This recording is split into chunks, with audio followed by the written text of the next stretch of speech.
If I am sick, can I still practice? The Qigong movements we teach are slow and smooth. It is safe to practice even when you are sick. Practicing can help you recover quicker and better, so it is recommended to keep practicing while sick. If you have a new injury, you should avoid moving that injury part until it's recovered. You can even lie in bed and follow our guided voice to practice in your mind.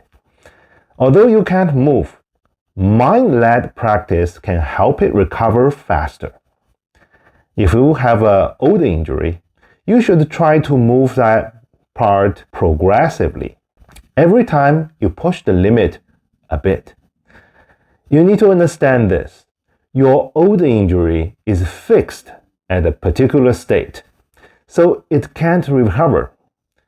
You must break its old state and bring it to a new healthy balance. But if you avoid breaking its old and sick state, you can hardly fix it.